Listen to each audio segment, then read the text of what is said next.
Terrifying true pit stop horror stories. Story title, The Last Stop. In the summer of 2011, a long-haul trucker named Dave was making a routine cross-country delivery from Colorado to Oregon. A seasoned driver in his late 40s, Dave knew the roads well and had a strong instinct for danger. He had driven the lonely stretches of highway more times than he could count, but something about that night felt off. Around 2 a.m., Dave found himself growing weary along a desolate highway in eastern Oregon. The fuel gauge was low, his eyelids heavier by the second. He finally saw a dimly lit pit stop off Route 395, a worn-out gas station with a flickering neon sign that simply read, "Last Stop." Odd name, he thought, but he pulled in. The place was eerily silent. No music from the pumps, no buzz from the overhead lights, no attendant in sight. The only sound was the soft creaking of the sign swinging in the wind. But Dave was too tired to care. He parked, shut off the engine, and stepped out. The moment his boots hit the ground, a strange pressure filled the air. It was as if the world had gone quiet all at once. He walked into the small convenience store. Inside, the shelves were full, but the items were decades old, dusty cans of cola with labels from the 1980s, moldy loaves of bread, and newspapers dated 1996. "Hello?" Dave called out. Then, from behind the counter, a man slowly rose. Pale, thin, and with hollow eyes that didn't seem to blink. He stared directly at Dave without saying a word.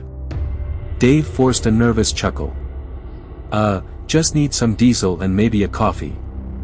The man didn't speak, but raised a trembling hand and pointed toward the coffee machine. Dave turned and noticed something horrifying. There were people inside the store, standing in the shadowy aisles. They weren't shopping.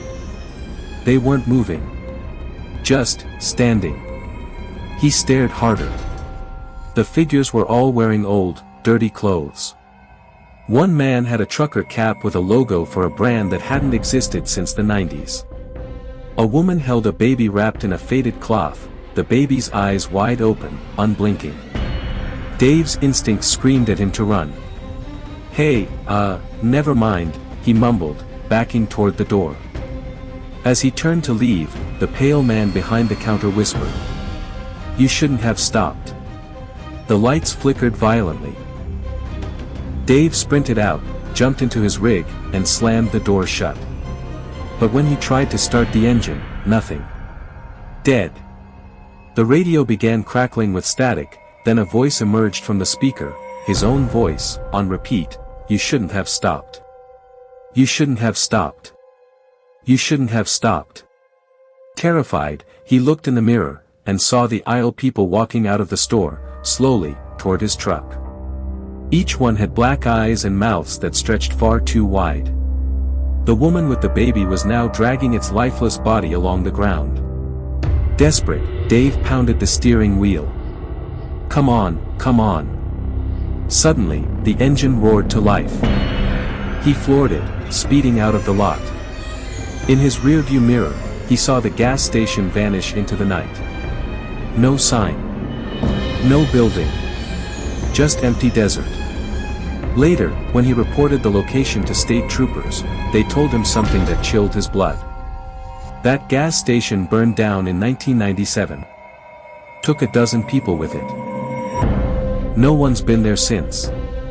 Dave never drove that route again. And to this day, every time he passes a gas station late at night, he makes sure it's well lit, has other customers, and most importantly, that it's not the last stop.